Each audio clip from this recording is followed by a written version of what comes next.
Goeiemôre aan julle almal. Dit is Dinsdagoggend die 21ste April 2026.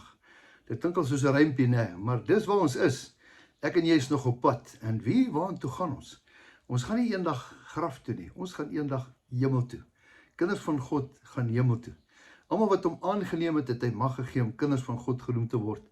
Ek en jy, daar's 'n ou liedjie wat ons sing. Ek is op my pad hemel toe. Nou ja, dit beteken nie ek maak nie foute nie. Ons almal maak foute. Maar Jesus het gesterf vir al ons tekortkominge.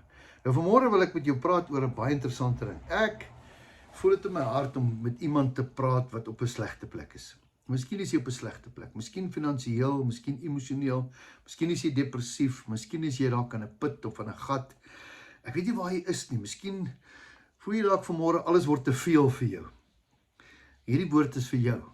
Nou, baie keer kry jy dit dat jy op die ashoop sit. Jy is gedaan. Jy het nie meer antwoorde nie. Miskien was jy baie ryk, miskien het jy alles verloor, miskien het jy huwelik verloor, miskien het jy, ek weet nie wat het jy verloor nie.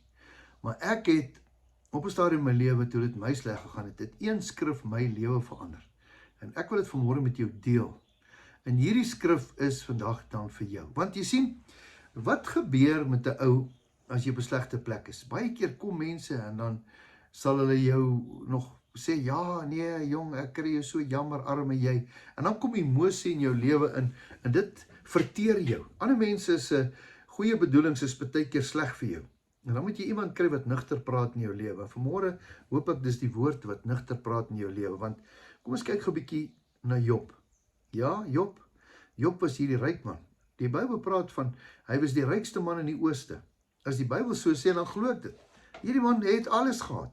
En die ergste van alles is, of die beste van alles is, hy het die Here gedien. Hy en sy kinders, hy was absoluut 'n voorbeeldige man. So voorbeeldig dat selfs die Here oor hom gespog het. Kan jy dit glo?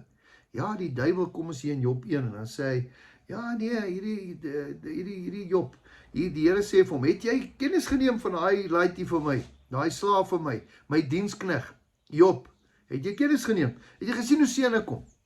Ja, sê die duiwel, kom ons vat net sy goetertjies weg. En dan gaan ons kyk wat sy karakter hy het.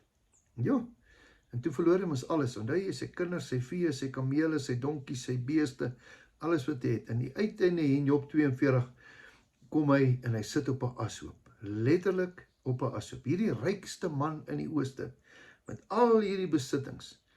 God het toegelaat dat hy arm geword het. Die duiwel het by hom kom steel. Sit op die ashoop. En dan maak jy 'n keuse wat baie mense se lewens beïnvloed het. Ook myne. Wat het hy gemaak? Kom ek lees vir jou. Ek gaan vir jou lees uit Job 42 vers 10. En die Here het die lot van Job verander. Wat beteken die lot verander? Die Here het die dinge gedraai. Toe Job vir sy vriende gebid het. En die Here het Job se besittings vermeerder tot dubbel soveel as van tevore. Kom ons stop net daar.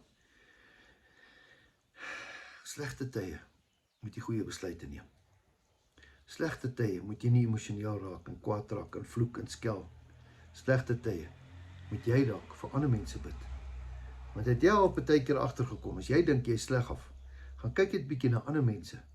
Gaan kyk 'n bietjie na ander mense wat armer as jy is. Ander mense wat nie huise het of karre het of kinders verloor het of daar's altyd iemand wat slegter af is as jy. Is dit nie so nie? Nou hier kom Job en hy bid vir ander mense. In sy slegste tyd. In sy slegste tyd bid hy vir ander mense. Hy het nie gesê, Here, arme ek, why me Lord nie. Here, kan ek vir ander mense bid? Kom ek bid vir ander mense. En toe die Here sy hart sien, het hy 2 keer soveel gekry. Omdat hy eerder ander mense se belange bo homsinne gestel het.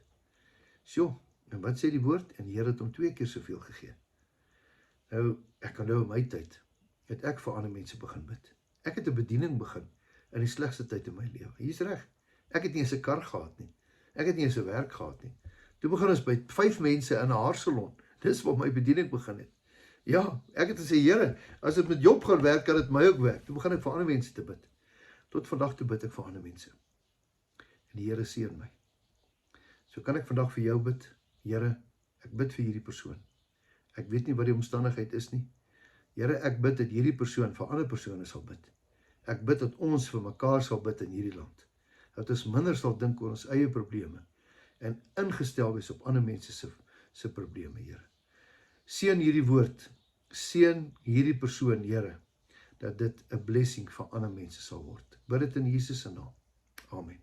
Geseënde dag roep ek oor jou uit en ek weet jou beste is nog steeds op pad. Totsiens tot 'n volgende keer.